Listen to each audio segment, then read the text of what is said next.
1장 27절에서 38절까지 한 절씩 교독하겠습니다. 예수와 제자들이 빌립보 가이사랴 여러 마을로 나가실새 길에서 제자들에게 물어 이르시되 사람들이 나를 누구라 하느냐. 제자들이 여짜와 이르되 세례 요한이라 하고 들으는 엘리야 또는 선지자 중에 하나이다 하니라.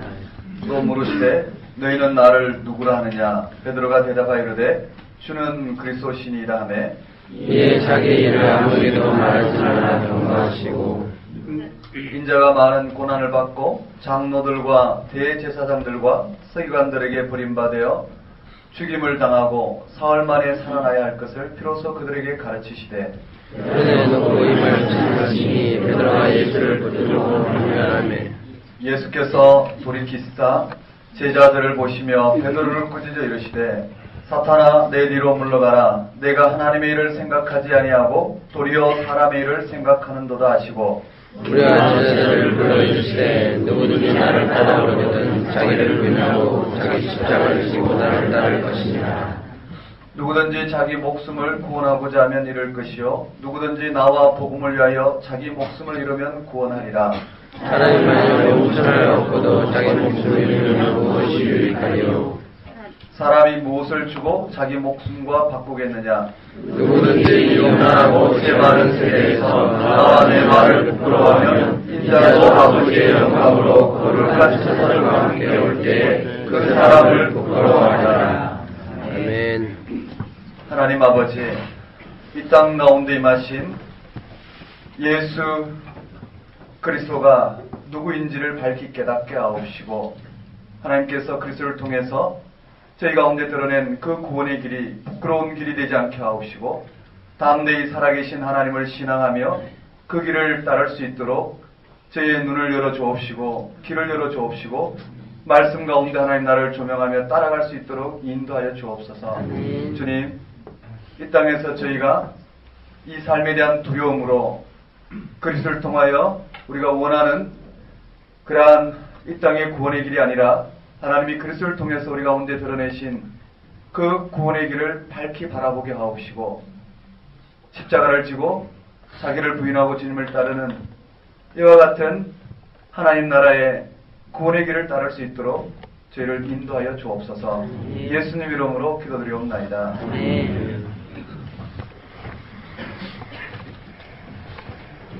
오늘 방금 읽었던 말씀에 보면 누구든지 자기 목숨을 구원하고자 하면 잃을 것이요 누구든지 나와 복음을 위하여 자기 목숨을 잃으면 구원하리라. 이 말씀을 단지 십자가를 져야 된다 정도로 생각한다면 굉장히 오해하고 있는 말씀이에요. 이 말씀이 마가복음 전체에서 오늘 우리에게 너무나 중요한 하나님 나라에 대한 원리를 들려주고 있다 할 수 있어요. 지난 시간에 우리가 이미 충분히 설명한 부분이죠. 이 부분을 한 번 더 설명하기 위해서 마가복음부터 다시 들어갈 거예요.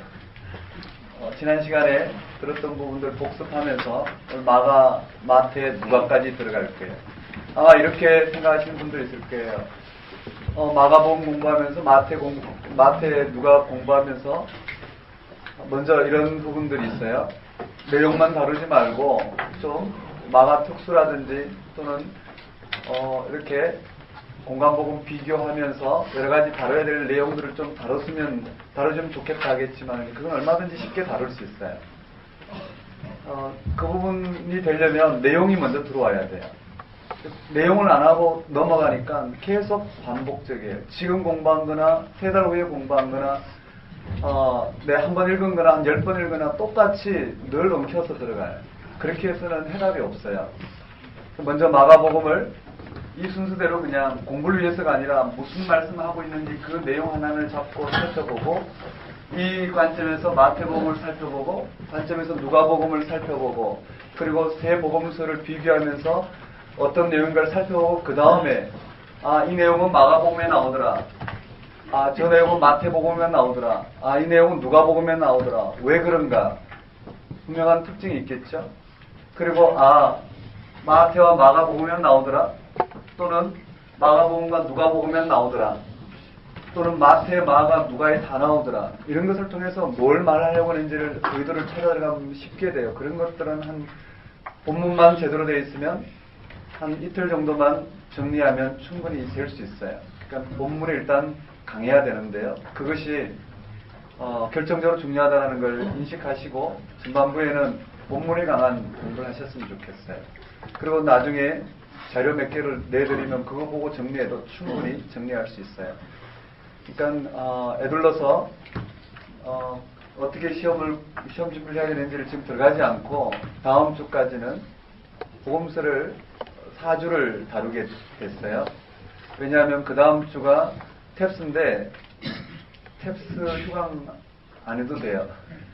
오후 3시부터 시험이고 토요일날 휴강을 해서 시험을 보나 공부를 하고 보나 점수에는 결정적인 차이가 없고 진도를 나가는 것이 효과적이라 생각해요. 장신대에서 시험 보는 경우는 이 교실에서 시험을 보기 때문에 강의를 할 수가 없지만 외부에서 시험 보는 경우는 그대로 수업하는 걸로 이렇게 잡혀 있습니다. 그래서 4주이기 때문에요. 충분히 할 수 있을 것 같아요. 그래서 다음 주까지는 본문에만 일단 치중을 할 거예요. 무슨 말씀하시는지 일단 듣고 복음서를 저렇게 봐야 되구나. 이런 부분에 이런 흐름들이 있구나. 이 부분들을 파악하고 나면 마태, 마가, 누가를 정리해서 각 특징을 통해서 그 메시지를 아주 세밀하게 듣는데 한 주면 충분하지 않을까 생각해. 한번 제게 주어진 역량대로 한번 끌어가 보려고 합니다. 우리 마가복음을 들어갈 텐데요. 지난 시간에 간단하게 지난 시간에 설명한 것들을 간단하게 정리하고 들어가 보려고 그래요.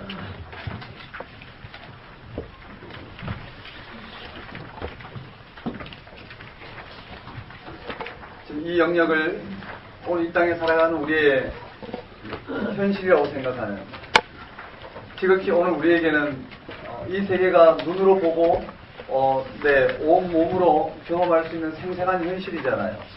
지금 우리 눈에 보이는 이 현실이 너무나 분명하단 말이에요.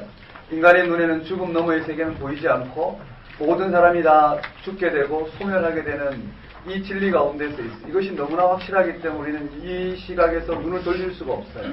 이 너머의 시각을 돌리더라도 그 시각은 오늘 우리에게 있어서는 너무 분명한 현실 때문에 그 너머의 세계를 위해서 이 삶을 온전히 드릴 수 없을 정도로 너무나 분명한 삶이라는 거예요. 간단하게 한번 정리해보면요. 우리는 여기에 이 삶을 살아가요. 우리는 이것을 생명이라고 그러죠. 우리는 이 생명을 얻기 위해서 이 땅에 살아가는 방식은 어떤 소유와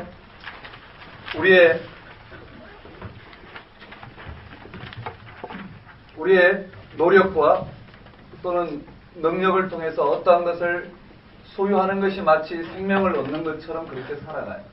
부인하든 부인하지 않든 우리는 우리의 하루의 일과 우리가 지금까지 살아온 삶을 보면 우리는 무슨 목표를 정해놓고 그 목표를 이루는 것이 마치 우리는 보람되고 그 목표를 이루는 삶이 우리에게는 뭔가 이루었다고 생각해요.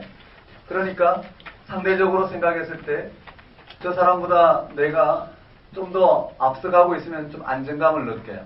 근데 저 사람은 직장을 얻었고 결혼생활하고 자녀들을 양육하고 있는데 나는 이룬 게 하나도 없다고 생각했을 때 굉장히 불안해하고 뭔가 그 삶에서 낙오된 것 같고 실패한 것 같은 이런 삶이 생각이 들 때가 있어요. 그런 게 모두가 이 땅의 삶의 한 방식이에요. 우리가 어떤 것을 노력하고 그 능력으로 소유하는 것, 성경이 보면 우리가 이 땅에 살 수 있는 것은 온 천하를 얻을 수는 있지만 이 생명은 얻을 수 없다고 이야기해요. 우리는 결국은 우리가 살아가는 삶, 즉 생명을 얻기 위해 살아가는 삶은 결국은 죽음으로 연결돼요. 우리는 결국은 죽는데 죽음 아래 우리는 노력과 능력을 통해서 많은 의미를 정해놓고 그러한 것을 얻는 것이 마치 구원처럼 생각한다는 거예요. 예를 들어서 출세라든지요, 부라든지요, 명예라든지 또는 가정, 많은 인간관계 이러한 부분들을 가지고 많은 것을 얻었으면 성공했다, 얻지 못하면 실패했다. 여기에서 우리는 자유롭지 못한 이 세상의 삶을 살아가고 있어요. 그럼 맞죠? 우리는 내 명예도 마찬가지고요. 이 땅에 이 모든 것이 그저 그냥 상대적 가치가 아니라 우리에게는 이러한 것이 결과적으로 우리의 생사화복을 주관하는 결정적인 것을 우리는 여기고 살아간단 말이에요. 그러니까 우리는 어떤 노력과 능력을 통해서 그 소유하는 이 소유의 삶을 살아가는 방식이 이 땅의 삶의 방식이에요. 어떠한 이 땅의 삶도 이걸 유대인들을 말하면 율법이라고 말씀드렸죠. 어떠한 그들의 이 성취도, 어떠한 삶의 성취, 율법의 성취도 결국은 우리는 죽음으로 가요. 삶의 끝은 결국은 죽음이더라는 거예요. 누구를 통해서 확연하게 드러나냐면 예수 그리스도를 통해서요. 예수 그리스도의 율법이 완성되신 예수 그리스도께서 이 땅에 오늘 우리의 모든 삶은 결국은 생명이라고 생각하는 삶은 결국은 죽음으로 끝난다는 것을 보여준 사건이죠. 여기에서는 구원이 발생할 수 없어요. 이것이 우리는 현실이라고 생각하지만 이 땅 안에 살아가는 현실이라고 생각하지만 예수 그리스도를 믿는 오늘 우리들에게는 이것이 현실이 아니에요. 이건 부분 현실에 불과해요. 이 땅에 생명을 드러내는 하나의 하나님께서 잠정적으로 허락하신 하나의 어떤 생명의 방식, 이러한 삶으로 들여다봤을 때 오늘 우리에게 구원의 길은 여기 있어요. 이렇게 보면 되겠죠. 여기가 바로 참된 생명이라 할 수 있을까요? 제가 또 풍성하게 좀 설명을 했으면 더 직접적으로 와닿겠지만은요. 본문을 이해할 정도만 좀 설명하고 들어가려고 해요. 여기가 참된 생명이에요. 인간이 이와 같은 삶의 방식으로 사는 것이 현실이 아니라 진짜 현실은 하나님 앞에 서는 거예요. 진짜 현실은 원래 우리를 창조하셨던, 그리고 하나님과 단절되기 전에 원래 우리를 창조하셨던 그 하나님, 그 생명이 하나님께 있어요. 우리에게 이 생명은 하나님으로부터 주어진 것이에요. 하나님과 온전한 연합을 통해서 생명의 그랜 되신 하나님 우리에게 허락하신 그 생명이 원래 우리 가운데 창조시에 주어졌던 그 생명을 단절해버렸던 오늘 우리는 이 죽음의 권세 아래 놓이게 되었고, 이것을 현실처럼 살아가지만 진짜 우리의 현실은 창조주 하나님 앞에 서는 거예요. 맞나요? 창조주 하나님 앞에 서서 지연바 된 그 형상대로 하나님 한 분만을 섬기며 그 안에 살아가는 것이 오늘 우리의 실존이라 할 수 있어요. 이 참된 생명의 세계, 이 부활의 세계, 하나님의 영광에 참여하는 세계, 사랑과 평화와 자유와 기쁨과 이런 생명 현상이 완전히 지배하는 세계, 이 세계는 어떤 세계인지 우리는 알 수가 없어요. 왜냐하면 이 땅에 살아가는 우리들로서는 그 어떠한 부분으로도 이 세계를 유비할 수 없단 말이에요. 이미 우리에게는 이 세계가 주어졌어요.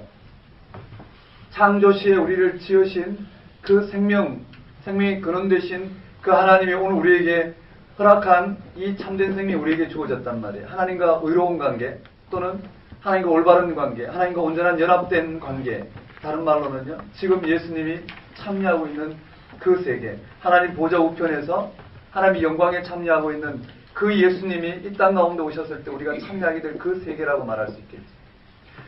오늘 우리는 이것이 현실이란 말이에요. 오늘 우리는 하나님 앞에 선다라는 것, 그리고 하나님 앞에 서서 그 하나님 우리에게 허락하신 이 생명을 이 땅 가운데 드러내면서 하는 것이 오늘 우리의 현실이란 말이에요. 그런데 이 생명이 어떻게 주어졌느냐 하면은 천지를 창조하신 창조주 하나님 우리에게 허락하신 그 생명이 어떻게 우리 가운데 회복되었느냐 하면은 바로 예수 그리스도의 사건이에요. 여기에 우리는 예수 그리스도가 우리의 구원주 되시는 이 사건을 통해서 우리는 이 세계에 들어갈 수 있어요. 다시 말씀드리면 한마디로 말하면 예수를 믿음으로 말미암아, 맞죠? 예수를 믿음으로 말미암아 이 땅에 이 삶에 고착되어 있는 오늘 우리들이 이 삶 안에서 좀 더 우리 삶이 개선되는 것, 좀 더 내 문제가 해결되는 것, 내가 좀 더 의미 있게 사는 것, 내가 이 땅에 또 다른 가치를 가지고 실현하는 것, 이 정도를 구원이라 생각하며 살아가는 우리의 삶 가운데 진짜 구원이 무엇인지를 보여준 이와 같은 사건이 바로 예수 그리스도를 믿음으로 말미암아 주어진 세계라는 거예요. 그럼 여러분에게 한번 물어봅시다. 예수를 믿는다는 게 도대체 무슨 뜻일까요? 수업 시간에 자꾸 말씀드렸지만은요, 교회에서 당신 예수 믿느냐면 믿는다고 그래요. 근데 예수를 믿는 것이 도대체 예수를 믿는 것이 왜 구원이냐? 당신 구원받았냐면 받았다고 그러죠. 왜 구원받았냐면 예수를 믿기 때문에 구원받았대요. 예수를 믿는데 왜 구원받느냐고 물으면 화를 내요. 그렇죠? 화를 내요. 나 예수 믿는다니까. 나 의심해? 나 의심하지만 나 믿어. 보여줘. 네, 뭐 이렇게 생각할 수 있어요. 예수를 믿는다는 것은 예수가 그리스도 되심을 믿는다 그래. 거기까지는 좋아요. 근데 예수가 그리스도 되심을 믿는 것이 왜 우리가 이와 같은 구원을 받는 건지 물으면 굉장히 힘들어져요. 성경에서는 믿음을 뭐라고 이야기하냐면은 예수 그리스도를 믿는 믿음이란 뭐냐면 예수 그리스도가 이 땅 가운데 오늘 우리 가운데 드러낸 그 삶과 예수 그리스도의 삶과 사역을 믿는 거예요. 예수 그리스도의 삶과 사역을 믿는다는 게 구체적으로 뭐냐면은 예수 그리스도의 삶과 사역을 통해서 드러난 결정적인 구원의 길이 십자가란 말이에요. 예수 그리스도의 십자가와 부활 사건을 믿는다라는 거예요. 이 말은 또 무슨 말일까? 예수 그리스도가 십자가에 달려 죽으신 것과 부활 생명을 믿는 것이 왜 나에게 이 구원이 허락되는 걸까? 네, 조금 더 들어가면 굉장히 말이 되지 않고 이렇게 싸움이 돼서 이렇게 믿음에 대해서 묻어 들어가다 보면 결국은 얼굴이 빨개지는 상황까지 가는데요. 예수 그리스도의 십자가의 죽음과 부활 생명을 믿는 거예요. 다시 말씀드리면 예수 그리스도가 내가 이 땅에서 이 삶의 결과인 결국은 이 죽음은 결국은 오늘 우리가 이 땅 가운데 죄의 모습으로 설명하죠. 죄 가운데 있는 오늘 우리들은 이 땅에 우리의 삶 가운데 이 삶 가운데 오늘 우리가 궁극적으로 하나님 앞에서 해야 될 그러한 우리의 삶을 가리게 되고 결국은 이 죄가 죽음으로 연결하는 결국은 우리 삶은 죽을 수밖에 없는 이 죽음을 주님께서 지불하시고 좀 다시 설명하면은요. 예수 그리스도께서 이 삶에 대해서 못 박히시고 우리가 결국은 이 삶의 결과는 죽음인데 이 삶에 대해서 못 박히시고 그 죽음을 이 삶의 결과인 그 죽음을 우리가 결국은 우리가 맛보게 되는 이 죽음을 주님께서 대신 지시고 십자가에 달려 죽으셨어요. 맞죠? 내가 이 땅에서 맛보는 이 삶을 통해서 맛보는 이 죽음을 주님께서 대신 지불하시고 이 삶에 대해서 우리를 대신하여 죄 없이 죽으신 예수님을 하나님께서는 그 생명이고는 창조시 허락했던 그 생명을 이 예수님을 통해서 허락하시고 그 예수님을 살리셨단 말이에요. 그리고는 오늘 우리 가운데 예수 그리스도의 십자가의 죽음을 받아들이는 모든 그리스도인들에게는 그 생명, 예수를 살리신 그 생명, 즉 생명의 근원 되신 이 참된 생명이 오늘 우리 가운데 약속되었음을 약속하시고 인쳐주시고는 오늘 우리 가운데 믿음을 허락하신 사건이 바로 예수 그리스도가 나의 구주 되신 사건이라 이렇게 고백할 수 있어요. 좀 쉽게 표현해 보면 예수 그리스도를 우리의 구주라고 고백하는 모든 그리스도인들의 그 고백 가운데는 주님께서 그 예수 그리스도의 죽음이 나의 죽음이 되게 하시고 그 예수 그리스도를 살리신 그 생명이 오늘 우리 가운데 약속되었음을 인쳐주시고는 우리 가운데 그 보정으로 예수 그리스도가 나의 구주라 고백할 수 있는 성령세를 베푸시고 믿음 가운데 우리를 두셨다. 이렇게 교리적으로 정리해 볼 수 있을 것 같아요. 그럼 그렇게 고백하시죠? 맞죠? 제가 잘못 설명한 거 아니죠?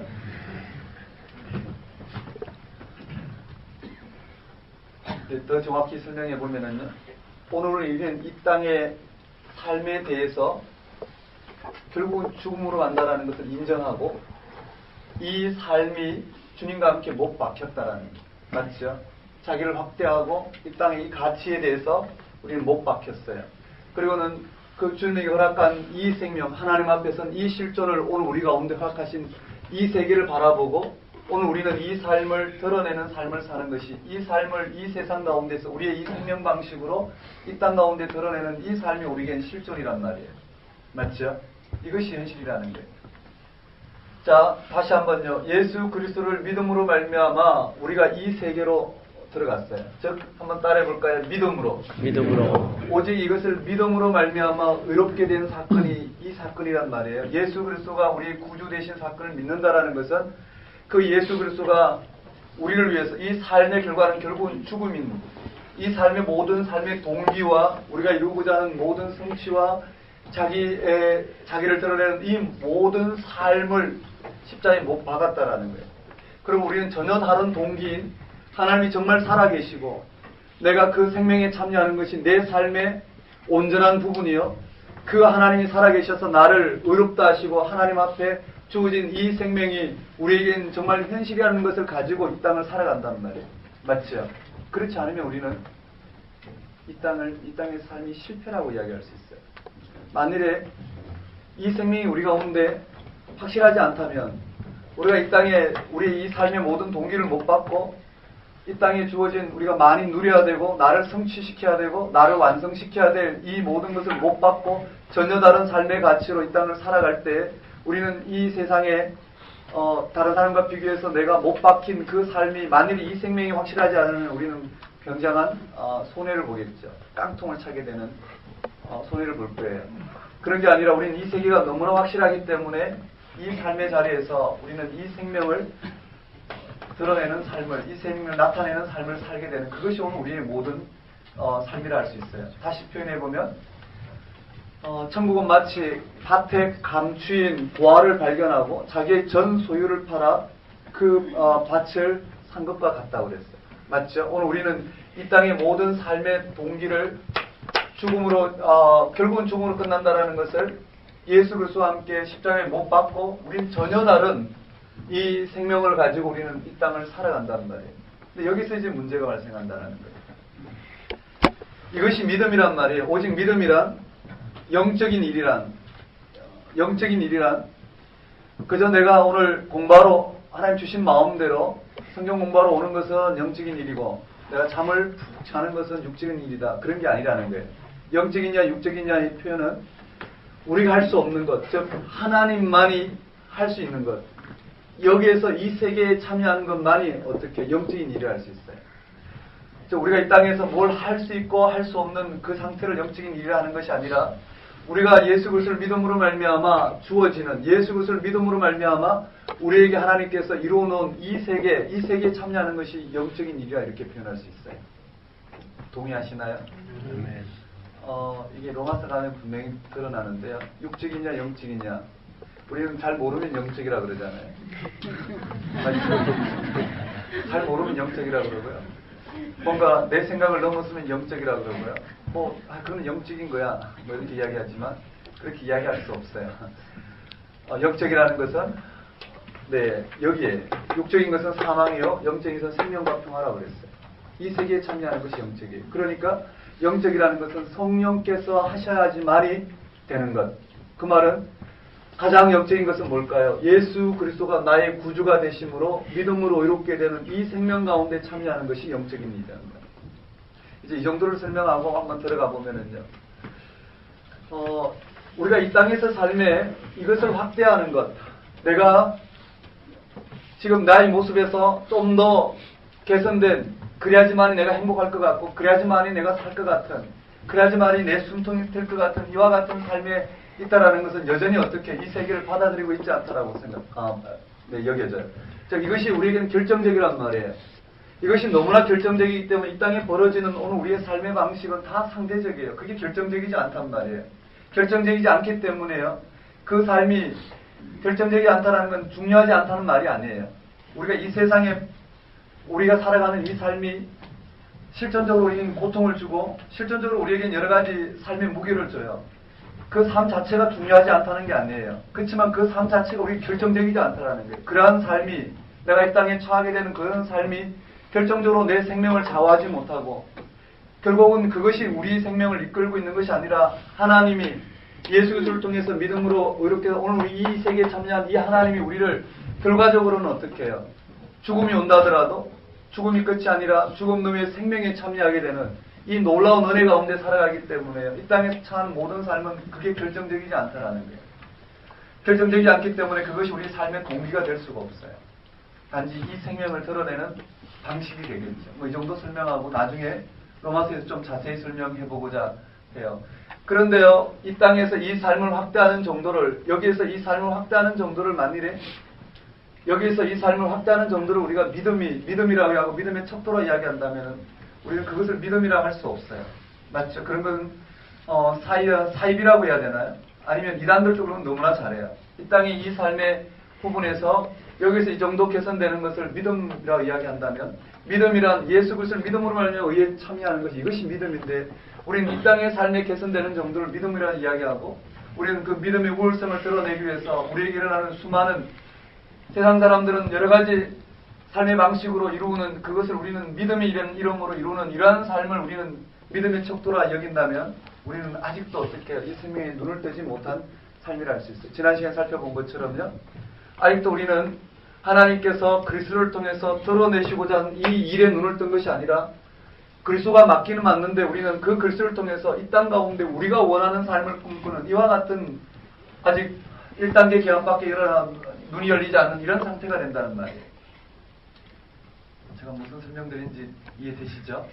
자, 여기에 오늘 뭐라고 이야기하냐면요, 누구든지 자기 목숨을 구하려 하는 자는 잃을 것이요, 누구든지 자기 목숨을 구하려는 자는, 다시 말씀드리면 자기 목숨을 구하는 것은 이 땅에서의 삶이란 말이에요. 맞죠? 누구든지 자기 목숨을 구하려는 자는 결국은 잃을 것이요, 나와 복음 때문에 자기 목숨을, 이 삶을 십자가에 못 박는 자는 누구든지 그 생명을 얻을 것이다. 이해되시나요? 이게 그리스도인들의 이 땅을 살아가는 삶의 기준이란 말이에요. 다시 한번요, 그저 이 땅에 살아가면서 순교하는 정도를 말하는 게 아니에요. 그것도 하나의 현상으로 드러날 수 있어요. 그래서 누구나 순교하는 건 아니에요.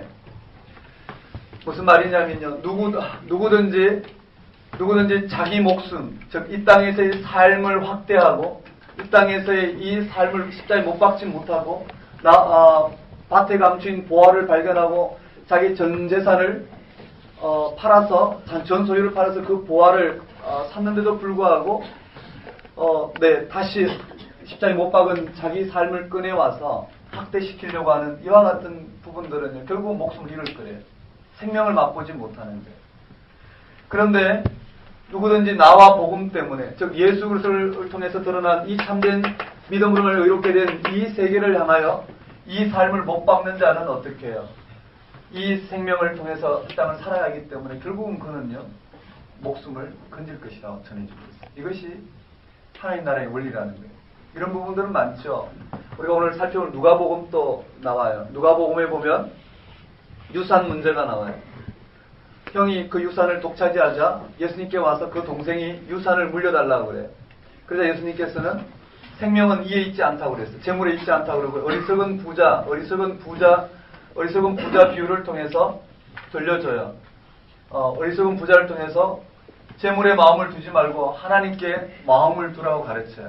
그게 무슨 말이냐면요, 유산을 얻고 또는 많은 소출을 얻어서 이 땅 가운데 편안히 사는 것은 이 땅의 삶의 모습이에요. 이 땅이 이러한 삶의 모습을 통해서는 결국은 죽음을 맛볼 것이고요, 이 삶 자체가 잘못됐다는 게 아니에요. 이런 이 땅에 자기 몫을 찾고 정당한 방법으로 노력해서 돈을 벌고 그걸 저축해놓고 노후 대책을 하는 것은 당연한 삶이에요. 그러나 그런 삶이 우리의 생명을 보장하는 게 아니라 결국은 죽음을 맛볼 것이고, 예수 그리스도를 믿음으로 말미암아 오늘 우리에게 이 참된 생명이 있음을 주님은 율법 대신에 이 땅의 삶을 들어서 설명하고 있어요.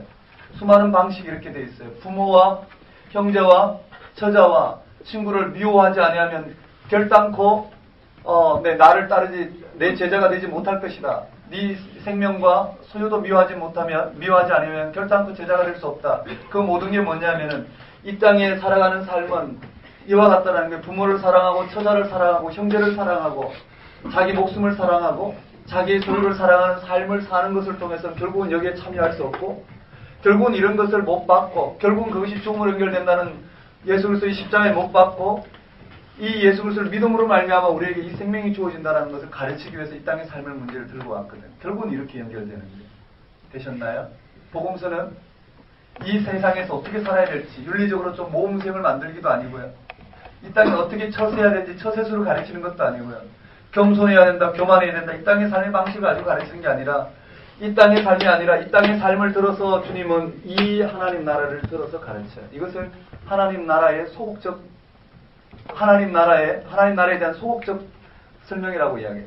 왜냐하면 하나님 나라가 무엇인지 직접적으로 드러낼 수 없어요. 왜냐하면 우리에게는 그 영적인 세계가 열려있지 않아요. 우리에게는 예수님을 통해서만 바라볼 수 있단 말이에요. 예수님을 통해서 우리는 그 세계를 바라볼 수 있지, 이 세계가 도대체 어떤 세계인지 우리는 온전히 바라볼 수 없어요. 이해되시나요? 바라본 사람 있으신가요? 없어요. 그럴 수가 없어요. 하나님을 봤다고 이야기하지만 하나님을 볼 수가 없어요. 하나님을 봤지만 어떻게 해요? 하나님은 우리가 본 그 하나님이 전부가 아니란 말이에요. 우리가 하나님을 알지만 하나님은 우리가 아는 순간에 또 다른 넓이와 깊이에 하나님이 드러나기 때문에 우리는 끊임없이 하나님이 당신을 직접적으로 우리에게 온전히 계시하시기 전에는 우리는 믿음으로만 바라볼 수 있다는 거예요. 자, 우리가 저 밖에 보면은 나무 이제 봄이 지나가고 있기 때문에 싹이 튀고 꽃이 필 때예요. 근데 겨울에 그 몽우리만 졌을 때요, 아무리 그 나무 안을 해부해봐도 잎사귀가 보이지 않아요. 맞죠? 꽃이 보이지 않아요. 꽃 모양이 보이지 않아요. 왜 저런 꽃 모양이 저 속에 들어있어야 되는데 들어있지 않아요? 저런 형태로 들어있지 않아요. 전혀 다른 형태로 들어있단 말이에요. 이해되시나요? 오늘 우리에게 하나님 나라는 저렇게 은폐된 방식으로 존재한단 말이에요. 하나님 나라를 보여봐라 보여줄 수 없어요. 왜냐하면요, 아무리 봐도 그 하나님 나라가 나중에 주님 오셨을 때 온전한 모습을 드러내는 그 모습이 그대로 감춰져 있지는 않다는 거예요. 은폐된 방식으로 전혀 다른 방식으로 우리 가운데 존재했기 때문에. 그런 하나님 나라를 우리는 어떻게 들어가야 될까? 예수님을 통해서 밖에 볼 수 없단 말이에요. 예수 그리스도를 통해서만 우리는 이 세계를 들여다볼 수 있다는 거예요.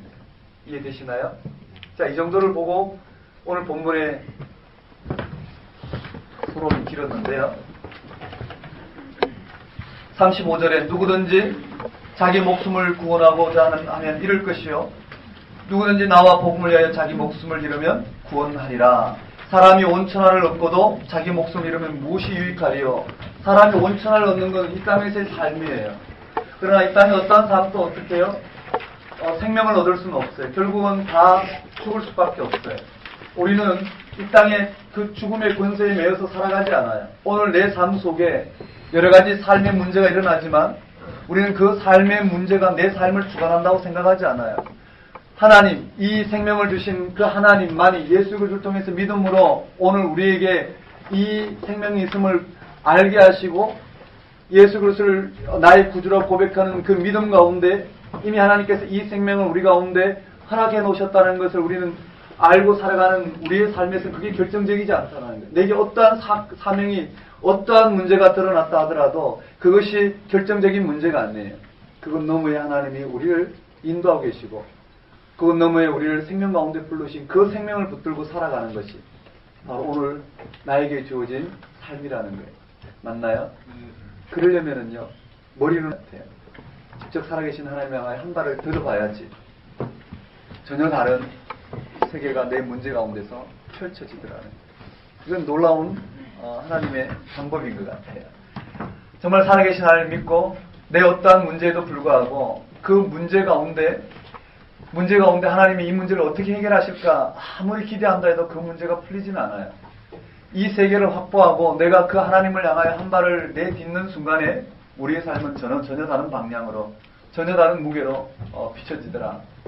이런 것이 바로 하나님을 향해 선 사람들, 즉 영성 있는 사람들의 삶의 고백에서 묻어나오고 있죠. 아무튼 이 정도로 이해하고 들어가면 좀 쉽게 마가복음이나 마태, 누가가 이해되리라 생각해요. 한번 들어가 보겠습니다. 우리 지난 시간에 했던 8장부터 들어가시죠. 오늘까지는 8장부터 시작해서 설명해 보도록 하겠습니다. 한번 따라하겠습니다. 베세다 맹인. 베세다 맹인. 뒤에 분들은 안 보이시겠지만요, 그냥 이렇게 설명해 갈 테니까 그 교재를 보시면 한번 따라하겠습니다. 베세다 맹인. 베세다 맹인. 베세다 맹인이 눈을 뜨는데 두 단계에 걸쳐서 눈을 떠요. 그것은 마가복음 전체를 열어가는 열쇠라고 말씀드렸어요. 한번 따라해볼까? 베세다 맹인. 베세다 맹인. 베세다 맹인 2단계 계한이 일어나는데요. 여러분 여기에도 보면은요, 이러한 이적과 기사 그 자체가 목적이 아니라 하나님 나라를 설명하는 아주 중요한 도구로 사용하고 있다는 것이 또 중요하죠. 자, 베세다 맹인이 2단계로 눈을 뜨는데, 자, 한번 따라해볼까? 1차 계한. 1차 계한. 본문을 자세히 읽어보면 예수님께서 베세다 맹인에게 안수를 하셨어요. 그리고 무엇이 보이느냐 물었어요.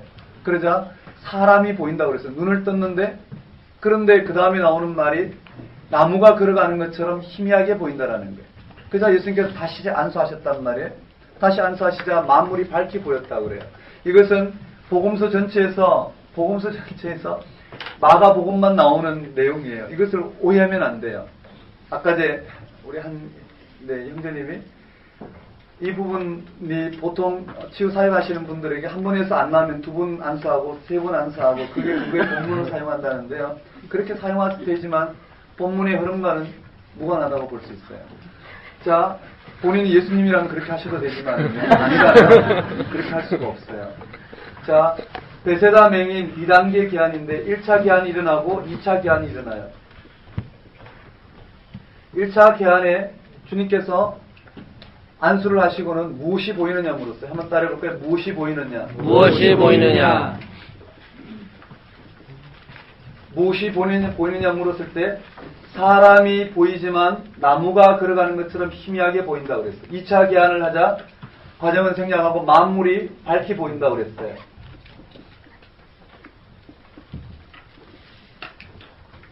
이 사건을 계기로 마가복음은요, 이 앞 단원과 이 사건을 계기로 이 앞 단원과 이 뒷 단원이 완전히 달라진다라는 거예요. 이 앞까지는 예수님의 이적과 기사와 또 가르침을 통해서, 신적인 가르침을 통해서 예수님이 바로 그리스도시라는 걸 드러내셨단 말이에요. 즉 예수님이 하나님 아들 그리스도시라는 걸 드러냈어요. 그런데 중요한 것은요, 예수님이 그리스도시고 하나님 아들인 건 좋아요. 그런데 하나님께서 이 예수 그리스도를 통해서 하나님께서 이 하나님 아들이신 예수님을 통해서 이 땅 가운데 무엇을 하셨느냐가 중요하단 말이에요.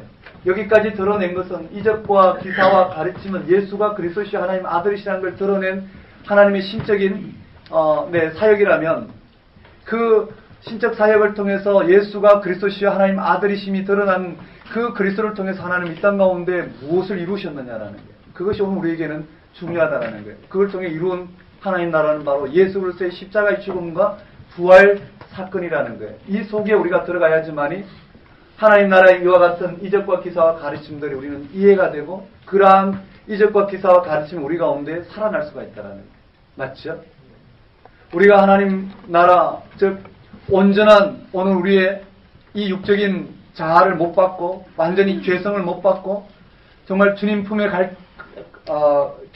갈 때처럼 완전한 정말 주님처럼 예수님처럼 하나님과 하나가 되는 일치가 되는 경험을 우리가 이 땅에서 할 수 있다면 우리도 예수님같이 이적과 기사와 능력 있는 가르침을 저와 같이 기계적인 것이 아닌 늘 기계적으로 늘 내 의도대로 드러날 수 있겠죠. 그러나 우리가 그러한 세계에 그냥 참여할 수가 없단 말이에요. 그러니까 우리에게 늘 한계가 있다라는 거예요. 자, 한번 볼까요? 한번 따라하겠습니다. 베세다 맹인. 베세다 맹인. 베세다 맹인. 베세다 맹인. 베세다 맹인이 2단계 기한을 통해서 이와 같이 일어났어요. 여기에 대한 부분이 베드로 신앙 고백을 통해서 드러났어요. 한번 따라해볼까요? 베드로 신앙 고백. 베드로 신앙 고백. 오늘 본문 읽었던 거죠. 이와 같은 베세다 맹인 사건을 통해서 예수님이 누구신지를 드러냈을 때 제자들은 1차 기한이 일어났어요. 한번 따라해볼까요? 너희는 나를 누구라 하느냐? 나를 누구라 하느냐? 너희는 나를 누구라 하느냐라고 물었어요. 그러자 베드로는 고백하지요. 한번 따라해볼까요? 주는 그리스도신이다. 그리스도신이다. 주는 그리스도신이라 고백했어요. 자, 이 본문을 아주 단적으로 마태와 마가가 어떻게 다른지를 설명해 보면요. 마태복음에서는 베세다 맹인은 빠졌어요. 마태복음에서 이 베세다 맹인의 사건은 빠졌고 이것을 어떻게 해석했느냐 하면은 베드로의 신앙 고백에 주는 그리스도신이다라고 고백했을 때 주는 그리스도신이라고 고백했을 때 이를 알게 하신 이는 바로 하나님이시다. 마태복음에 붙어져 있어요. 이를 알게 하신, 즉 주가 그리스도시라는 것을 알게 하신 이는 바로 하나님이시다. 그 말은요. 베세다 맹인을 통해서 맹인이 눈을 뜬 것은 예수님의 신적 사역을 통해서 눈을 떴어요. 베드로가 눈을 뜬 것은 바로 예수님의 신적 사역을 통해서 예수님이 그리스도이신 것을 알게 되었다라는 거예요. 이해되시죠? 이러한 사건을 통해서 드러냈어요. 주는 그리스도신이다. 그렇다면 마가복음에서 베세다 맹인 사건은 베드로가 어떻게 해서 이 그리스도를 알게 되었는지에 대해서 또 그리고 베드로가 어떻게 해서 이 예수님이 베드로의 베세다 맹인의 2차 기한을 통해서 베드로가 이 예수님이 당신을 계시했을 때 베드로가 그걸 받아들이지 못한 아직 2차 기한이 일어나지 않는 베드로가 어떻게 하면 2차 기한이 일어날 수 있는가 이렇게 해답을 가르쳐주고 있는 사건이라 할 수 있어요. 이 정도만 설명하고요. 한번 따라해 봅시다. 베드로 신앙 고백. 베드로 신앙 고백. 주는 그리스도신이다. 주는 그리스도신이다. 그러자 예수님께서 이 그리스도가 베드로가 고백하는 이 그리스도가 이 땅 가운데 무엇을 해야 될지를 지금 가르쳐주는 것이 순환 예고예요. 한번 따라해볼까? 1차 순환 예고. 1차 순환 예고. 여기 순환 예고가 들어가요. 그 그리스도가 베드로가 고백하는 그 그리스도가 이 땅 가운데에 무엇을 하셔야 되는지를 들려줬어요. 그게 뭐냐면은요, 바로 십자가의 죽음과 부활 사건이에요. 십자가의 죽음과 부활 사건을 계시했을 때 베드로와 같은 그 당시 그리스도를 기다리던 유대인들에게 있어서의 그 그리스도의 상은 달랐어요. 유대인들에게 있어서 이 그리스도는 이 땅의 삶에서 유대 지역을 정치적으로 독립하고 타락한 종교 지도자를 쫓아내고 예수님께서 다윗 왕과 같이 정치적 메시아로서 또는 대제사장으로서 이 유다를 중심으로 이스라엘을 중심으로 세상을 다스릴 하나님 나라가 세워지는 것을 꿈꿨단 말이에요. 베드로는 그러한 하나님 나라를 꿈꾸고 자기의 전 삶을 예수님께 고정시키고 따랐단 말이에요. 그런데 예수님은 이것을 통해서 하나님 나라가 세워지는 것이 아니라 예수 그리스도께 십자가에 달려 죽으시고 부활하심을 통해서 오늘 우리 가운데 궁극적인 누구나 다 죽을 수밖에 없는 이 죽음의 문제를 해결하기 위해서 이 땅에 오시고 우리의 궁극적으로 우리의 현실인 하나님 앞에서 해야 될 이 생명을 우리에게 보여주기 위해서 또 이 생명을 우리 가운데 약속하기 위해서 이 땅 가운데 오셨다라는 거예요. 그 그리스도를 여기 드러내고 있어요. 즉 다시 말씀드리면 베드로가 예수를 그리스도라 고백하는 것을 통해서 베드로가 하나님 나라에 들어가는 게 아니라 예수님께서 이 베드로의 죄를 대신하여 십자가에 달려 죽으시고 그리고 그 죽은 자 가운데서 살아난 그 생명이 이 베드로에게 주어질 때만이 베드로가 하나님 나라에 들어갈 수 있다는 걸 지금 선언하시는 거예요. 한번 따라해볼까요? 순환 예고. 순환 예고. 1차 순환 예고. 1차 순환 예고. 베드로는 절대 안 된다는 항변을 내요. 무지를 드러내요. 절대 안 된다라는 거예요. 즉 그게도 보면은요 항변하였다고 그래요. 항변하였다는 단어가 예수님이 베드로를 사탄아 뒤로 물러가라 꾸짖었다는 단어 똑같은 단어가 베드로를 통해서 쓰고 있단 말이에요. 그러니까 예수님이 베드로에게 야 이놈아 뒤로 물러가라 했으면 베드로도 똑같이 용서했다는 말이에요. 그러니까 싸웠다는 말이 되는 거예요. 똑같은 말을 가지고 그 정도로 참남하게 베드로가 자기 삶을 던지고 예수님을 따르는 그 삶이 결국은 십자가의 죽음으로 끝난다는 것이 베드로는 받아들일 수 없는 거죠. 무지하고 말렸어요. 그래서 예수님께서는 오늘 본문 읽었던 제자도를 가르쳐 주셔요. 한번 따라해볼까요? 제자도.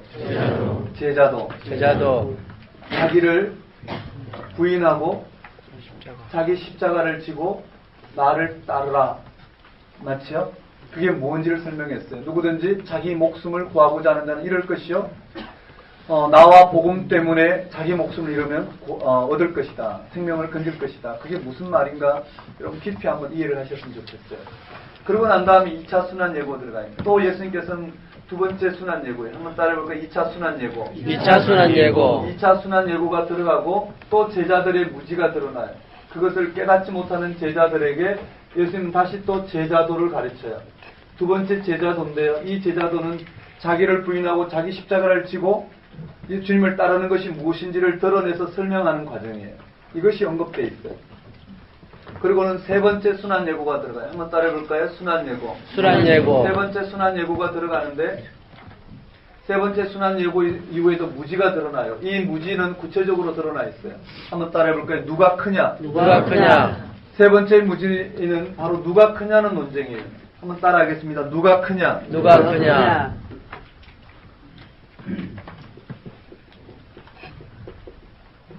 누가 크냐는 논쟁 가운데 빠지게 되었고요. 예수님의 이 십자가의 죽음을 예수님의 십자가의 죽음과 부활 사건을 이들은 육적으로 받아들였어요. 이런 예수님의 가르침을 육적으로 받아들이고 누가 크냐는 논쟁 가운데 있는 이 제자들은 이 베세다 맹인 사건을 비춰보면 1차 기한은 일어났는데 예수님이 그리스도인 건 맞는데 2차 기한이 일어나지 못했어요. 즉 예수님이 그리스도인 건 맞는데 예수님이 베드로를 통해서 꾸짖는 것이 무엇이냐면은 네가 하나님의 일을 생각하지 않고 사람의 일을 생각한다고 그랬어요.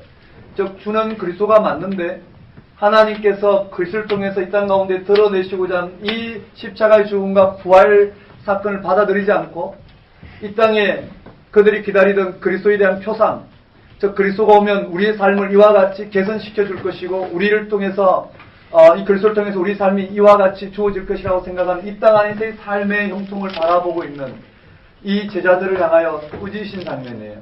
즉 이 그리스도를 통해서 이 땅 가운데 꿈꾸는 삶은 아직 2차 기한이 일어나지 않은 거예요. 이해되시나요? 그리고요, 하나님께서 그리스도를 통해서 오늘 우리 가운데 허락하신 이 생명, 즉 하나님이 그리스도를 통해서 십자가의 죽음과 부활 생명을 통해서 우리에게 허락한 이 생명이 우리 가운데 너무나도 확실하다면 전혀 다른 삶을 이 땅 가운데 살아갈 거예요. 전혀 다른 삶의 동기로 살아갈 거예요. 우리는 많은 부분들을 이 땅 가운데 움켜잡았던 부분들을 내려놓게 되고요. 많은 우리의 왜곡된 시선들을 우리는 내려놓게 될 거예요. 맞나요? 이해되시죠? 장터 이야기를 했었잖아요. 어린아이들이 장터에서 딱지치기를 해요. 그 딱지치기 하는 그 현실 가운데에서는 아이들이 딱지를 많이 따야 되고요. 치열하게 그 속에서 여러 가지 아이들과의 자존심 싸움도 있을 거고요. 또는 새 싸움도 있을 거고요. 또 딱지를 많이 따는 아이들은 그만큼 자부심이 있을 거고요. 딱지를 잃은 아이들은 그만큼 억울하고 뭔가 이루 말할 수 없는 열등감들이 있을 수 있어요. 그게 아이들에게는 현장이란 말이에요. 실제 그 속에 들어가면 현장이에요. 아마 신학대에 들어와도 마찬가지예요. 그것을 공부하는 그 현장에는 경쟁과 또 내가 그 감당해야 되는 것, 그 시각에서 보면 그게 전부인 것 같아요. 그것이 현실이란 말이에요. 우리가 살고 있는 가정에도 마찬가지예요. 그런데 장터에서 딱지치기 하고 있는 그 아이들이 저녁 때가 됐어요. 집에서 어머니가 부르러 왔단 말이에요. 얘야 집에 와서 밥 먹자. 그런데 그 현실에서 푹 빠져 있는 아이들은 어머니 손에 이끌려서 집에 갈 때조차도 그 마음이 그렇게 편치가 않아요. 온통 그 장터에서 딱지치기 하던 그 감정으로 사로잡혀 있단 말이에요. 가기 싫은 아이들 또는 여러 가지 상처받은 그 심정을 가지고 집으로 돌아가요. 집에 돌아가서 엄마가 차려준 밥상 가운데 밥을 먹어요. 그렇죠? 그 좋아하는 만화 영화도 보고요. 따뜻한 아랫목에서 시간이 지나면 아이는 장터에서 일을 잊게 되고 그 아이가 지금 더 소중한 그리고 장터에서 일이 결정적이지 않았다는 걸 알게 돼요. 거기서 딱지를 많이 따거나 적게 따거나 그게 그렇게 아이에게는 결정적이지 않다는 걸 알아요. 거기에 눈을 뜬 만큼 아이들은 어떻게 해요? 딱지치기 하는 자리에서 삶의 자리는 달라질 거예요. 딱지를 많이 따고 서로 편을 먹고 새싸움을 하면서 뭔가 우월감을 드러내는 것이 그리고 대장놀이를 하고 이러한 부분들이 아이들에게는 현실이 아니라 전혀 다른 이러한 것과 무관하게 나에게 주어진 또 다른 삶이 있다는 걸 깨닫는 만큼 아이는 그 삶에서 자유로워질 거예요. 딱지를 많이 따나 적게 따나 저 친구가 나와 함께 놀아줄 중요한 친구라는 걸 깨닫게 되죠. 전혀 다른 삶의 동기로 자리에 차지하게 될 거라는 그것이 아이에게는 어떤 게 현실인가요? 딱지치기 한 장터가 현실인가요? 아니면 돌아가야 할 집이 있고 그에게는 또 다른 인생이 있다는 것이 현실인가요? 이것이 현실인 만큼 이것은 진짜 현실로 드러날 거예요. 그런데 이것이 현실인 만큼 그는 현실이 뭔지를 분간하지 못할 거예요. 정말 우리는요, 이 땅에 살아가는 우리의 삶의 문제가 이것이 리얼리티, 정말 현실인지 아닌지 실제인지 아닌지를 알기 위해서는 이 삶 자체만으로는 알 수가 없어요. 예수가 나의 구주가 되시는 이 세계 속에 들어가야지만이 내게 주어진 이 문제 하나하나의 실질적인 리얼리티가 뭔지를 우리는 깨닫게 돼요. 맞나요? 맞아요. 여러분, 우리에게 있어서의 리얼리티는 눈에 보이는 그리고 역사 발전 단계 가운데 우리에게 체득된 우리의 이와 같은 본성 가운데서 파악할 수 있는 게 아니란 말이에요. 우린 그거는 결국은 이 죽음의 권세 아래 놓여있는 죽음의 권세 아래 놓여있는 이 가려진 우리 죄성을 통해서 가려진 이 세계 속에서 판단하는 거예요. 이 역사가 아무리 생생하고 확실하다 하더라도 이 역사 자체만으로는 리얼리티를 확보할 수가 없어요. 그래서 예수 그리스도의 십자가의 죽음 보편적 진리예요. 맞죠? 이 모든 세계 가운데 이 모든 오고 오는 이 우주적 사건이 바로 예수 그리스도의 십자가의 사건과 부활 사건이란 말이에요. 그게 눈을 뜬 만큼 우리는 이 세계 안에서의 삶의 리얼리티를 확보하게 되고 이 세계 안에 리얼리티가 확보해야지만이 우리는 어떻게 살아야 할지 알아요. 움켜잡고 서로 아기다투하는 삶에서 벗어나서 전혀 다른 삶의 가치가 있다는 걸 깨닫게 돼요. 심지어 굶주림만이 있더라도 굶주림이 현실이 아니라 실제가 아니라 그 굶주림에서 벗어나는 삶이 우리 전부가 아니라 전혀 다른 삶의 가치를 드러내는 것이 오늘 우리는 결정적으로 중요하다는 것을 깨닫게 된다는 거예요. 그때만이 우리는 정말 하나님 앞에 서 있는 그 생명의 실제를 맛볼 수 있을 거라는 거예요. 이러한 부분들, 그러니까 이 베드로와 같이 베드로의 신앙 고백을 통해서 드러난 이 시대의 모든 그리스도를 기다리는 그들의 그리스도에 대한 표상과 하나님이 그리스도를 통해서 드러내시고자 하는 하나님 나라와는 전혀 달랐단 말이에요. 전혀 다른 표상이 있었어요. 그것을 지금 베세다 맹인 사건을 통해서 1차 기한, 2차 기한으로 드러내고 있다 보면 돼요. 한번 따라해 봅시다. 1차 순환 예고, 1차 순환 예고, 2차 순환 예고, 3차 순환 예고, 3차 순환 예고. 이걸 통해서 하나님이 그리스도를 통해서 드러내시고자 하는 하나님 나라가 무엇과 같은지를 드러냈어요. 그러나 제자들은 이것을 깨달을 수가 없어요. 무지를 드러내고 있고, 무지를 드러내고 있는 그들을 향하여 하나님 나라가 무엇과 같은지를 가르쳐주고 있어요. 자기를 부인하고 자기 십자가를 지고 누구든지 자기 목숨을 구하려는 자는 잃을 것이요, 누구든지 나와 복음 때문에 자기 목숨을 버리는 자는 이 생명을 얻을 것이다. 이와 같은 부분으로 주어졌어요. 그리고는 여기에요, 제자들의 이 무지를 깨치기 위해서 변화산 사건이 나와요. 한번 따라해 봅시다. 변화산에서 이 십자가에 달려 죽으셔야 될 그 예수님이 하나님 아들이 되심을 부활하신 모습으로 보여줬어요. 눈으로도 봤죠. 그리고 소리가 들려와요. 한번 따라해볼까요? 이는 내 사랑하는 아들이니, 이는 내 사랑하는 아들이니, 이는 내 사랑하는 아들이니, 이는 내 사랑하는 아들이니, 너희는 그의 말을 들어라. 그의 말을 들으라. 이 소리가 제자들에게 들렸어요. 그의 말을 들으래요. 그를 통해서 드러난 이 하나님 나라의 가르침을 들어가는 거예요. 그런데 제자들은 어떻게 해요? 베드로가 그 무지를 드러내죠. 여기가 조사오니 초막셋을 짓고 여기서 살고 싶다고 해요. 그 제자들의 무지란 말이에요. 이 땅에 우리가 하나님 나라를, 이 예수를 따르는 오늘 우리들이 이 땅에서 이 삶에서 벗어나지는 못하는 그 삶을 드러냈어요. 두 번째는요, 한번 따를까요? 귀신 들린 아이. 귀신 들린 아이. 귀신 들린 아이를 고친 사건을 통해서 드러나요. 귀신 들린 아이. 맞죠? 귀신 들린 아이를 둔 부모가 예수님과 함께, 제자들이 예수님과 함께 변화산 올라갔을 때 산 밑에 있는 제자들에게 찾아왔단 말이에요. 그리고 귀신 들린 아이를 쫓아내려고 그랬어요. 제자들 쫓아내지 못하자 예수님 내려오기를 기다렸고, 예수님이 내려오자 예수님께서 이들을 꾸짖으시는 거예요. 한번 따라볼까요? 믿음이 없는 세대요. 믿음이 없는 세대요. 마가복음에서는 믿음이 없는 세대요. 마가복음에서 이 믿음이 없는 세대를 꾸짖으시고, 그 다음 할 수 있거든 무슨 말이냐? 믿음으로 넘치 못할 일이 없다. 믿음을 강조하고요. 그 다음에 기도 외에는 이런 요가 나갈 수 없다. 기도를 강조했어요. 이것이 무슨 말이냐면은 하나님 나라는 이 땅 가운데 귀신을 쫓아내는 이러한 것을 통해서 임하는 게 아니라는 거예요. 제자들은 이러한 이 세상의 문제를 해결하는 걸 통해서 하나님 나라에 대한 리얼리티를 확보하고자 했지만 예수님은 그게 아니라는 거예요. 믿음이란 예수 그리스도를 믿음으로 말미암아 이 세계가 확보되는 거예요. 오직 믿음으로 말미암아 이 세계가 확보되는 거예요. 이 세계가 확보될 때만이 우리는 이 땅에서 억압된 이 현실에서 벗어날 수 있다는 것을 들려주고 있단 말이에요. 귀신 들린 것은 생명을 억압하는 현상 중에 하나이잖아요. 맞죠? 귀신 들린 것은 생명을 억압하는 현상 중에 하나예요. 그러한 현상들이 믿음을 통해서, 즉 예수 그리스도를 통해서 드러난 이 참된 생명에 대한 믿음을 통해서 떠나갈 수 있다는 거예요. 그런데 우리는 아직도 이러한 귀신 들린 이와 같은 치유와 이 땅의 삶이 개선되는 정도로 믿음의 척도를 여긴다면 우리는 믿음이 없는 세대라는 표짐에서 벗어날 수 없다.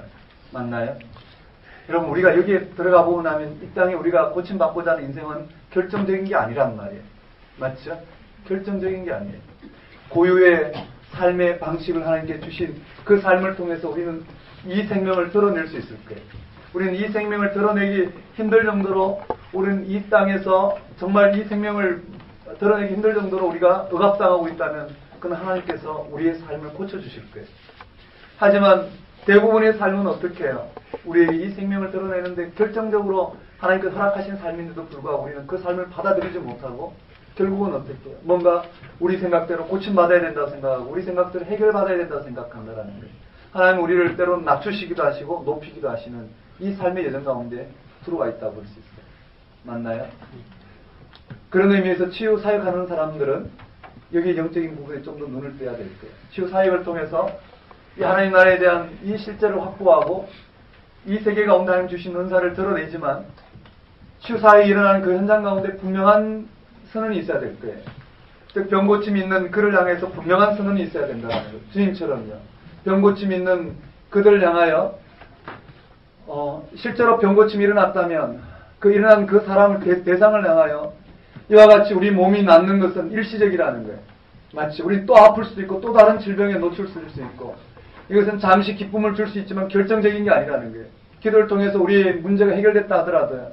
이 문제가 해결된 것은 또다시 또 다른 문제 가운데 붙들릴 수 있다라는 이런 것으로는 우리가 근본적으로 이 생명 현상을 맛볼 수가 없기 때문에 이와 같은 현상을 허락하시는 그 하나님을 믿고 이 세계를 확보하는 것이 궁극적으로 우리가 이 세계에서 주어진 어떠한 삶에도 불구하고 하나님이 드러내시고자 하는 이 생명을 우리는 확보하고 살아가는 이와 같은 삶이 우리에게 주어질 거라는 거예요. 그것만이 어떻게 해요? 이 세상 가운데 억압당하고 있는 그들을 향하여 고침받는 그들을 향하여 궁극적인 이 생명을 선포하는 사역이 될 것이라는 거예요. 맞나요?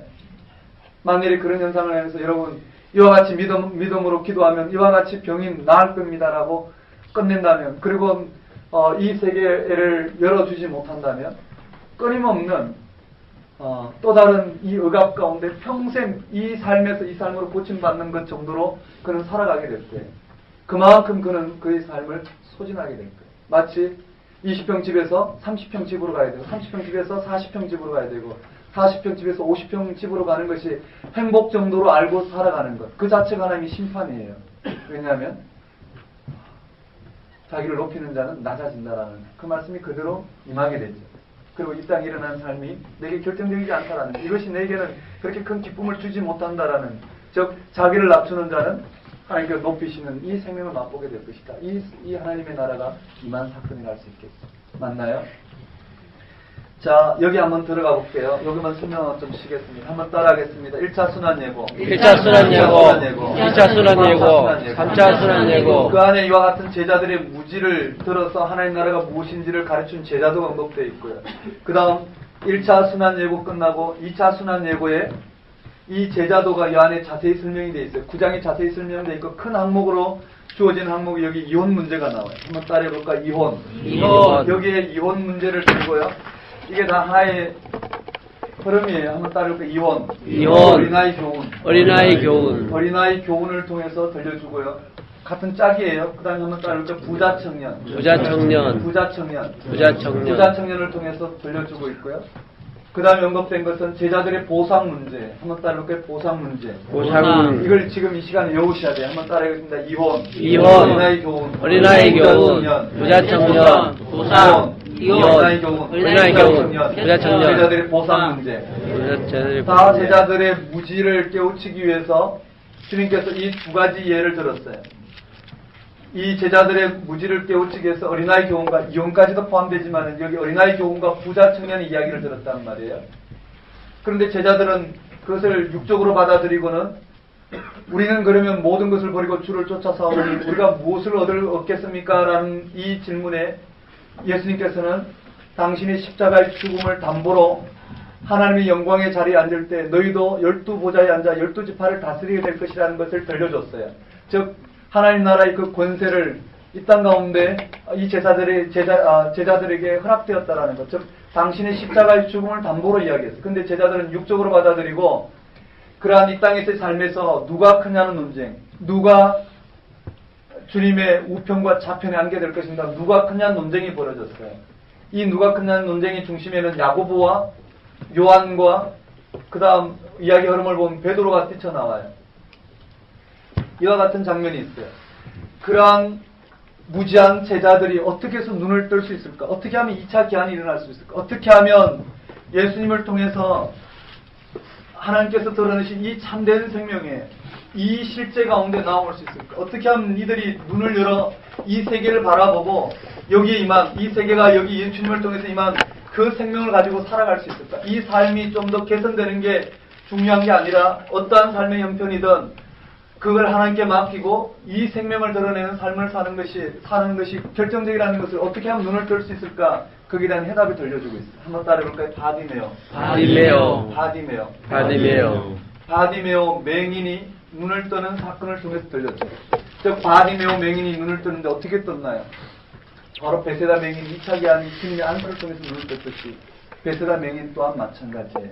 어떻게 눈을 뜰 수 있냐면 예수님 해답이라는 거예요. 다윗의 자손 예수시여 나 좀 불쌍히 여겨 주소서.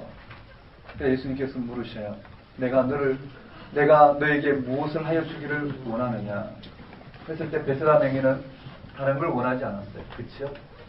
뭔가요? 보기를 원하는 거예요. 좀 보기를 원하는 거예요. 그래서 네 믿음이 너를 구원하였다. 그러자 그는 눈을 뜨고요. 주님을 온전히 따랐다고. 우리가 예수님을 어떻게 온전히 따를 수 있느냐 하면은 이 세계에 눈을 뜨면은요. 우리 주님을 온전히 따를 수 있단 말이에요.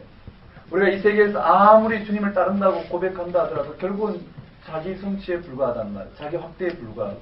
우리는 이 믿음으로 말미암아 이렇게 된 이 집행이 우리 가운데 열리지 아니하고는 우리는 주님을 온전히 따른다 할 수 없어요. 맞죠? 내 모든 걸 희생한다 하더라도 그것은 또 다른 나의 의를 이루기 위한 과정이지 결국은 이 세계에 참여하는 건 아니라고. 오직 믿음으로 말미암아 어렵게 되는 이 세계에 눈을 뜨는 거예요. 이것이 성령이 우리 가운데 하시고 있는 궁극적인 성령의 사역이란 말이에요. 성령의 사역은 성령의 역사는 바로 이 세계를 열어주는 거예요. 우리는 때로는 여기서 내 삶이 좀 개선되는 정도를 성령의 역사라 이야기해요. 무슨 근거로 그렇게 이야기하는지 한번 그런 사람들은 심각하게 생각해봐요. 자기 욕망이 또 다른 어떤 힘에 의해서 이루어졌다라고 고백하면서 그것이 하나님 뜻이고 자기 욕망이 하나님 뜻 가운데 이루어진 것을 그냥 하나님 뜻이라고 하나님 뜻에 맡김으로 말미암아 좀 심리적으로 편안함을 느낄 수 있겠지만 결국은 이 세계는 눈을 뜨지 못할 거예요. 그런 경우는 말씀에 자기를 부인하고 자기 십자가를 지고 나를 따르는 주님 말씀에서 벗어나 있다 할 수 있어요. 우리는 여기에 눈을 떠보면 우리가 여기에서 믿음이라고 가정하고 신앙이라고 가정하고 살아가는 그것이 하나님 뜻이라고 가정하고 살아가는 것이 얼마나 잘못됐는지를 우리는 깨닫게 된다는 거예요. 결국은 우리는 이 믿음으로 이렇게 되는 이 세계에 눈을 뜬 만큼 우리는 이 세계를 실제로 바라볼 수 있겠고 그때만 이 세계 속에 있는 나를 리얼리티의 실제를 우리가 확보할 수 있다는 거예요. 맞죠? 그럼 어떻게 우리는 이 세계에 눈을 뜰 수 있나? 해답은 하나예요. 예수님이 누구신지 예수님을 통해서 하나님은 이 땅 가운데 무엇을 드러내셨는지 하나님 나라가 무엇과 같은지 가르침을 통해서 결국은 우리를 믿음으로 말미암아 이렇게 하신 것이 성령 하나님의 사역이었다면 우리는 그 믿음의 세계에 참여하는 것 또한 우리는 성령 하나님의 유일하신 사역이에요. 그러니까 그 성령의 역사 가운데 나아가는 거예요. 성령의 역사는 우리를 여기에 열어주는 이 역할을 감당하는 거지 결국은 이 삶이 아니라는 거예요. 여기에서 일어나는 어떠한 삶도 이 세계에 눈을 뜨고 이 세계에 발을 딛게 되면 다 성령의 역사로 오늘 우리 가운데 성령이 인도하시는 삶이 되죠. 그러나 이 세계가 확보되지 않고 이 땅에 무엇이 하나님 뜻이냐고 물었을 때는 어떠한 것도 하나님 뜻이 될 수 없다라는 거예요. 맞나요? 이 부분들이 좀 잘 주어졌으면 좋겠다 싶어요. 한번 복습하고 좀 쉬겠습니다. 한번 따라하겠습니다. 베세다 맹인. 그냥 한번 흐름을 외워봅시다. 베세다 맹인. 자, 베세다 맹인이 2단계 계안이에요. 그게 무슨 기능인지 알아요? 한번 따라가 볼까요? 베드로 신앙 고백. 베드로 신앙 고백했어요. 너희는 나를 누구라 하느냐? 주는 그리스도 신이다. 그래서 1차 순환 예고가 있어요. 한번 따라해 봅시다. 1차 순환 예고. 2차 순환 예고. 3차 순환 예고. 자, 1차 순환 예고 다음에 베드로의 무지가 드러나고 예수님의 가르침이 주어졌어요. 그 예수님의 가르침은 하나님 나라를 열어내는 열쇠예요. 우리는 다 외울 수 있어요. 자기를 부인하고 자기 십자가를 지고 나를 따르라. 맞죠? 그게 무슨 말인가 또 언급되어 있어요. 누구든지 자기 목숨을 얻고자 하는 자는 잃을 것이요. 나와 복음을 위해서 자기 목숨을 버리는 자는 그 목숨을 얻을 것이다. 맞나요? 사람이 이 땅에 천한을 소유할 수도 생명을 얻는 건 아니다. 누구든지 나를 부끄러워하는 자는 이것이 부끄러워 이 땅 안에 사는 삶을 가치를 두는 자는 주님이 오셨을 때 그를 부끄럽게 여기겠다. 이 말씀으로 끝나요. 그리고는요 한번 따라해 볼까요? 변화산 사건을 통해서 제자들의 무지를 또 드러내고 있고요. 그 다음에요 귀신 들린 아이 고친 사건을 통해서 제자들의 무지와 하나님 나라가 어디서 이루어지는지를 가르쳐주고 있어요. 한번 따라하겠습니다. 2차 순환 예고. 2차 순환 예고. 2차 순환 예고. 2차 순환 예고. 제자도. 제자도. 3차 순환 예고. 3차 순환 예고. 그 사이에 제자들을 가르치기 위해서 몇 가지 사건이 있어요. 한번 따라해볼까요? 이혼. 어린아이 교육. 어린아이 교육. 그 다음에 부자 청년. 부자 청년. 제자들의 보상. 보상. 그 다음에 3차 순환 예고. 3차 순환 예고. 제자들의 무지. 제자들의 무지. 누가 크냐. 누가 그 크냐. 다음에 마지막에 언급되는 거예요. 한번 따라해볼까요? 바디메오 맹인. 바디메오 맹인. 바디메오 맹인. 바디메오 맹인. 어떻게 눈을 뜰 수 있는지 한 해답이라는 거예요. 자, 이런 이 마가복음의 가르침, 이 흐름들이 명확해야지 이 흐름이 그대로 마태복음에 들어가 있고 누가복음에 들어가 있어요. 그리고 앞에 내용도 우리가 또 살펴볼 건데 우리 10분 쉬었다가 들어가시겠습니다.